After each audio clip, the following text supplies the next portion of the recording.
I'm Waipo Tang. The art of expression is from my past experience and influence in my Wing Chun training. I wish to present to you my picture, my composition of the Wing Chun style.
Kicking is so important to take into consideration timing and different types of speed.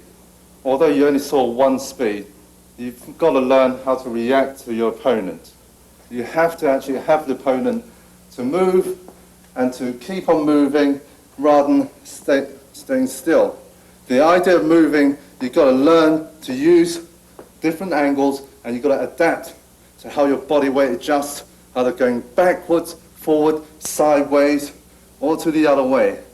Or if you're in trouble, you've got to learn how to recover and to deliver a kick.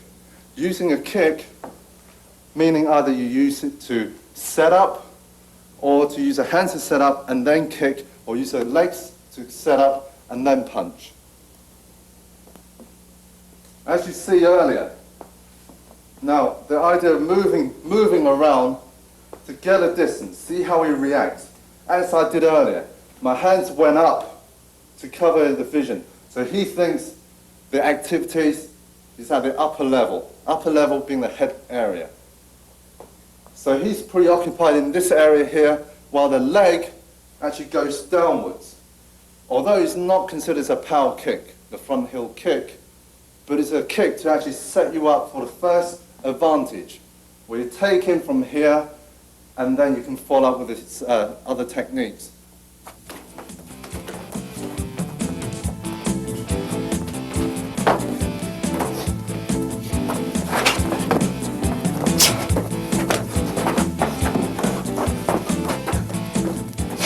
Again, a setup could also be, as you keep kicking to the body area, again staying on simple kick. When you keep doing this, he will either drop his hand or he will either lift that leg up. So there's two ways he's going to react, that you have a rough idea how he's going to react without moving backwards or sideways. Okay? So as you do that, let's say if you lift his leg up, you can set up by taking that leg. Or, as you come down, as you kick, if you use hand come down, you already got a setup as you kick and you punch. So the idea of using this simple straight kick can be used in many, many ways. But the idea of actually using it directly, we've got to learn to be able to shift your legs, moving all the time. So it's prepared to go. Relaxed but alert. And not tense, static and set. Okay.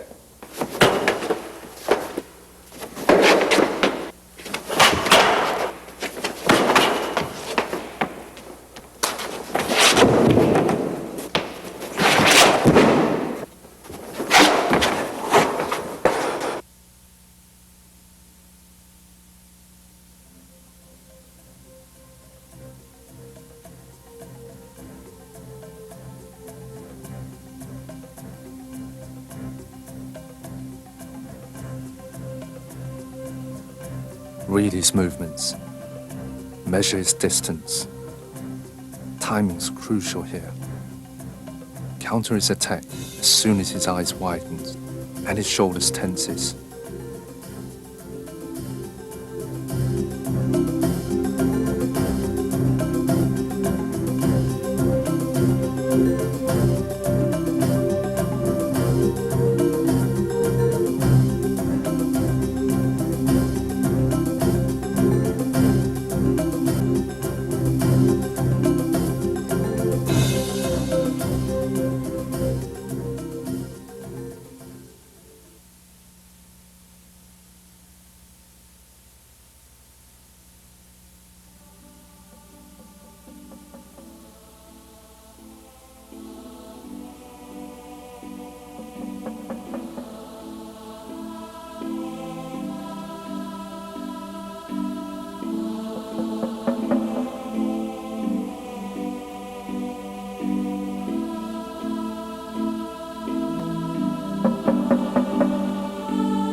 Training the leg involves not only kicking, but also blocking and footwork.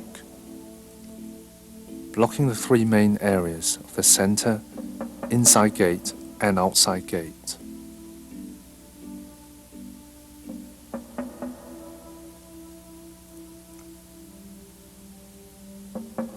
Good footwork allows you to become more mobile and greater chances to move in and out from the opponent.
The idea of a Wing Chun block is very different from a lot of many styles, due to the fact that the blocking, most of the blocks are soft block. What I mean is a lot of it is emphasized on absorbing strength and deflecting power. So if somebody's stronger, when a strong punch comes along, rather than meeting it with force and try to build up such great tension to make a block, the Wing Chun theory is to actually go the other way, so actually absorb and deflect.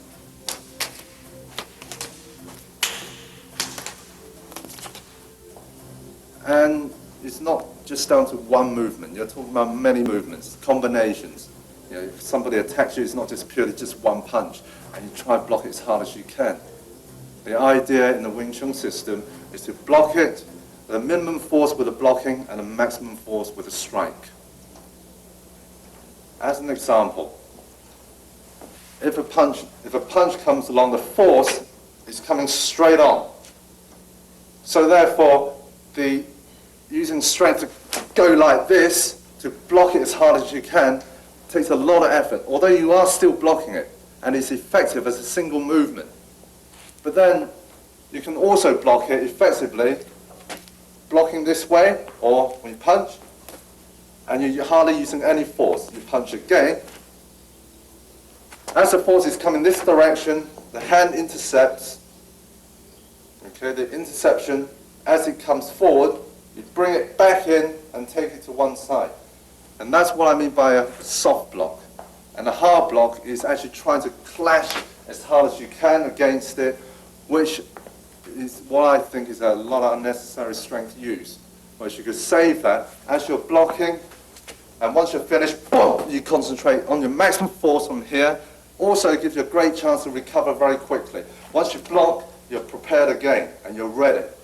Now, if somebody throws you one punch, and then the next punch, and kick you or grab hold of you, the chances are actually blocking.